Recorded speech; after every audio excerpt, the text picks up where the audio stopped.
खबर बांदा से, जहां केन नदी के पुल पर एक स्कूटी लावारिस हालत में मिलने से सनसनी फैल गई। स्कूटी के मालिक विनय श्रीवास्तव का अब तक कोई सुराग नहीं लग पाया है।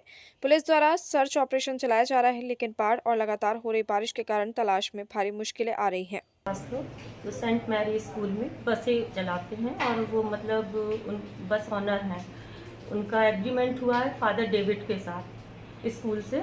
तो उनके मतलब द्वारा जब से वो आए हैं फादर डेविड जब से वो आए हैं तब से वो बराबर हमारे हस्बैंड को टॉर्चर कर रहे हैं, बराबर उनको परेशान करते हैं, शारीरिक मानसिक तौर पे बिल्कुल से उनको परेशान करके रख दिया है। एक भी दिन वो सुकून की नींद नहीं ले पाए हैं। इसी वजह से उनको ये हाई बीपी की बीमारी हो गई।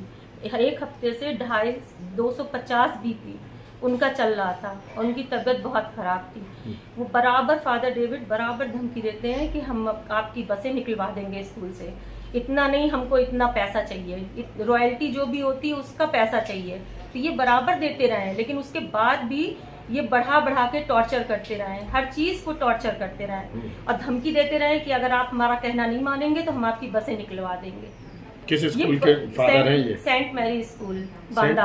सेंट मैरी के हैं ये फादर? जी हाँ, प्रिंसिपल हैं वहाँ के। जी, तो ये उन्हीं के द्वारा धमकी दी जा रही है? उन्हीं के द्वारा धमकी दी जा रही है और बराबर हमारे हस्बैंड को टॉर्चर कर रहे हैं, विनय श्रीवास्तव को। सिर्फ बसें हटाने की या कुछ और भी? नहीं, बसें भी हटा रहे हैं और वो हम भी वहाँ पे 8 से 10 साल टीचर रहे हैं, उस स्कूल में टीचिंग करते रहे। तो उन्होंने हमारे साथ भी टॉलरेट बहुत किया। अच्छा। हर चीज़ का कि और टीचर्स ऐसी ड्यूटी करती हैं और टीचर्स ऐसा करती हैं, आप क्यों नहीं करती हैं, मतलब तरह की। और टीचरों के जरिए, कुछ टीचर्स हैं वहाँ पे जो उन टीचर्स के जरिए उन्होंने हमको टॉर्चर किया, इतना ज़्यादा परेशान हमें किया कि हमने रिजाइन कर दिया 7 जुलाई को। जी। उसका कागज वगैरह सब कुछ हमारे पास है। कौन टीचर थे जो आपको परेशान करते थे?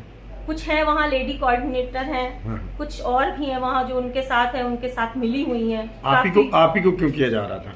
हमें इसलिए किया जा रहा था क्योंकि हमारे हस्बैंड बिजनेस वहाँ पे कर रहे थे और वो उन्होंने लोन पे ले करके बिजनेस का पूरा बसें खरीदी थी। तो कोई अचानक ऐसे आदमी नहीं छोड़ सकता है। बिल्कुल सही।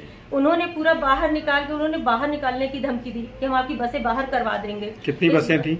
हमारी 10 से 11 हैं बसें वहाँ चलती हैं? हाँ, वहाँ चलती हैं। 3 साल होने को आ रहा है। क्या कोई कर्ज वगैरह भी था क्या? नहीं, लोन में उन्होंने लिया था, बट लोन उनका पूरा क्लियर सब सबमिट हो रहा था, सब जमा हो रहा था, उसमें कोई उनको दिक्कत नहीं थी।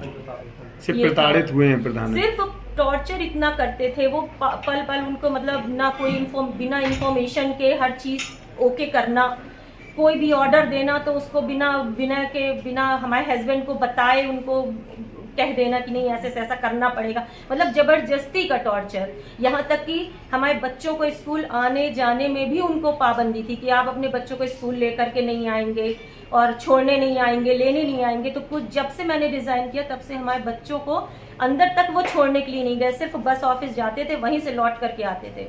और उसकी वजह से भी मतलब हमारे बच्चे भी टॉर्चर हो रहे हैं। हमारे दोनों बच्चे भी पढ़ते हैं वहाँ पे, तो वो भी मानसिक हाँ, वो भी टॉर्चर हो रहे हैं वहाँ पे। उसकी कोई सुनवाई नहीं हो रही है। आज क्या हुआ?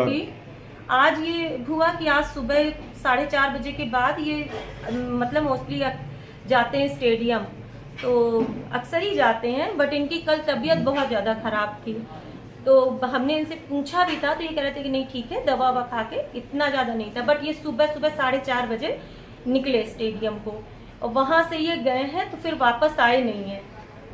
समझ लीजिए 4 बजने को आ रहा है शाम को, सुबह 4 साढ़े 4 बजे के ये गए। क्या पता चला है? इनकी स्कूटी वहाँ केन नदी के पास मिली हुई है, उसमें चाबी वगैरह सब लगा है, बट ये लापता हैं। अगर हमारे हस्बैंड खोए या इधर उधर नहीं मिले, सुरक्षित नहीं मिले, तो इसके पूरे जिम्मेदार फादर डेविड हैं। उन्हीं के चलते ही ऐसा हुआ? उनके चलते ही ऐसा हुआ है और ये भी हो सकता है कि उन्हीं ने ये सब कराया हो। तो क्या लगता है उनके साथ क्या हुआ है? अब हमें कुछ जानकारी क्लियर नहीं हो पा रही है कि क्या, क्योंकि उनकी गुमशुदगी की दिया तो रिपोर्ट दिया है, सब ढूंढने में लगे हुए हैं। अभी उनका कोई भी अता पता नहीं है, ना वो हमारे पास आए।